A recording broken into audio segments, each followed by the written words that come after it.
So when most people think of the heart, they think about something like this, or love, or Valentine's Day, and that's all great. But what if you're a little more medically inclined or scientifically inclined? Well, then maybe you think about something such as the heart sounds, or lub, dub. And I'm going to give you a second to put in your headphones because those will actually help you hear these sounds better during the video.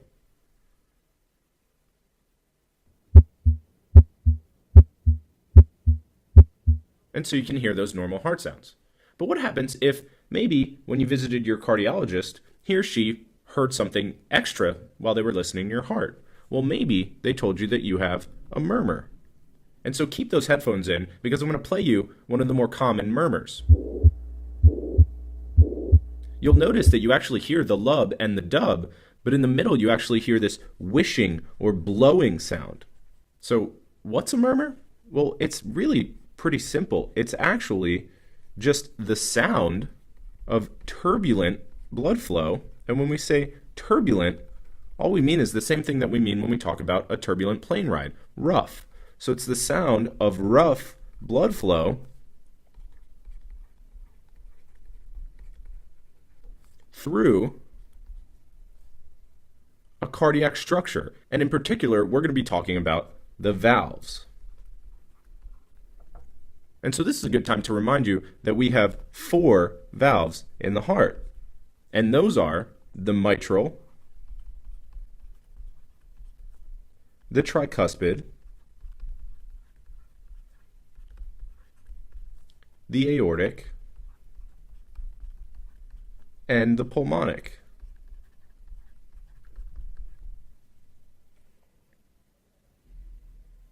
So when someone's told that they have a murmur, they automatically freak out. And that shouldn't always be the case because murmurs can actually be normal or abnormal. And so normal murmurs are also called functional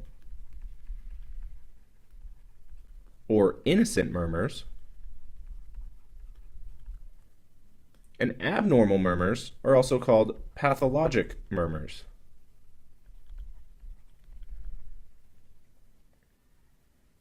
So you may be thinking, well, how can a murmur be innocent or normal? Well, let me draw you a picture here and see if we can help explain this. So here, we're just going to draw any normal valve. And so this would be a valve like the tricuspid valve or the aortic valve, or even the pulmonic valve. Those all have 3 cusps. And so this is a tri-leaflet valve.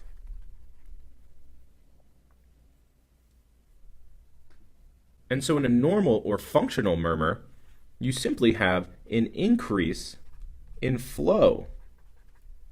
And when we say flow here, we mean blood flow. And so you really just have a lot of blood flow through this normal valve. And that can actually cause a little bit of turbulence and lead to a murmur. But the important point is that this valve is absolutely normal. Now in the abnormal murmurs, the valve is actually dysfunctional.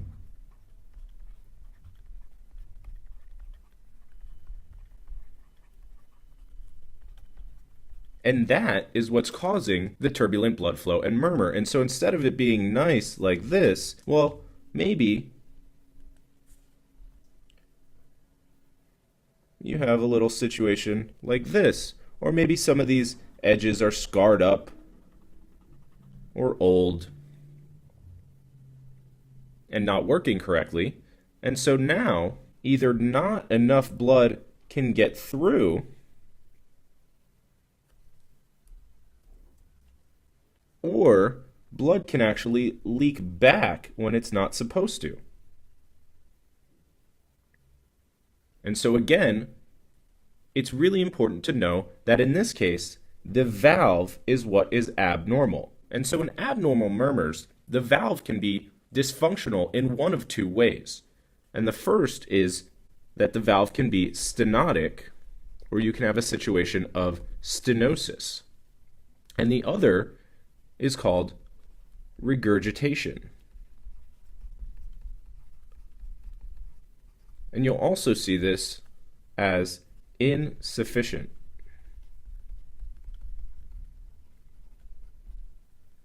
And so the way I like to think about this, because I always used to get them confused, is by using a typical high school. And so here we're going to draw the halls of a high school, and we're going to use double doors as our valve. And so when the kids are still in class and the bell hasn't rung yet, these doors are closed and no one's going in or out of them. Now when the bell rings, students push open the door, and if everything's working normally, these doors open very wide, just about all the way, and all the students can get through. And they do this in a pretty orderly fashion, and everything's kind of smooth, and everyone gets to go home. But what if these doors were a little bit sticky, or maybe the hinges hadn't been greased in a while? Well, now you get a situation like this. And so now, when students try and get out, they're kind of forced from all over to get through this tighter space, and not as many of them can get out. And so there's all this pushing and shoving, and this is the picture of stenosis. In this case, we have a stenotic door, or in the case of the heart, we would have a stenotic valve. And so let me go ahead and label the normal conditions. So this is normally how we want the door to open. So this is normal, open.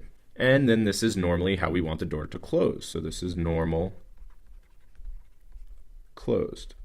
Now let's talk about the same thing for regurgitation, but in this case, we're going to start with the normal open scenario. So let me draw these hallways again.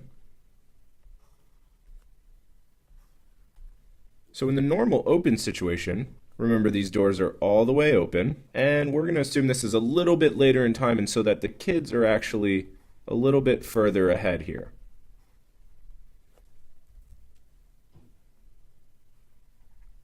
And so the doors are getting ready to close.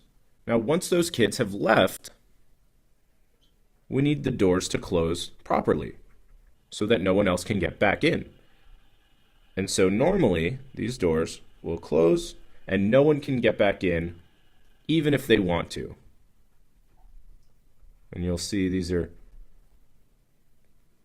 kind of like students coming back for after school activities, but they're not going to be allowed in because the doors are closed.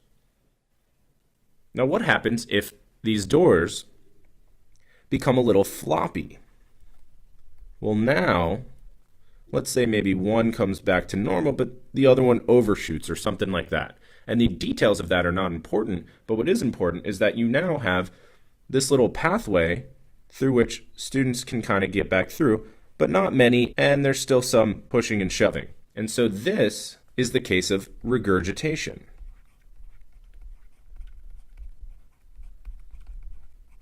And then we'll go ahead and label the normals again. And so this is normal, closed. And this is normal, open. And so what you really need to remember from this, because it'll help so much when you're trying to remember the different valvular diseases down the road, is that stenosis is a problem with opening. So this is an opening problem. The valve, for some reason or another, is stenotic, and it can't open enough, meaning not enough blood can get out. And so again, this is an opening problem. Now regurgitation is kind of the opposite, and so this is a closing problem. Now the valve, for whatever reason, is regurgitant and can't close all the way, and so now this can cause back leak of blood, and again this is a closing problem. So you can imagine that if we're having problems opening valves or closing them in the heart, we can actually get some signs and symptoms such as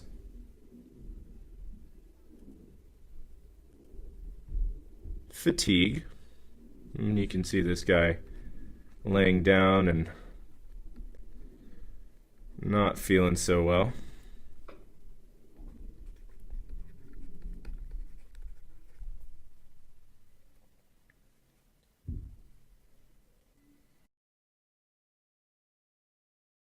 shortness of breath, and you'll see I've drawn you a little pair of lungs here that's just a little too short.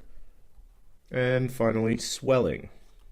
And this is usually swelling of the extremities, such as the feet. And so these are some general signs and symptoms that would be associated with valvular heart disease.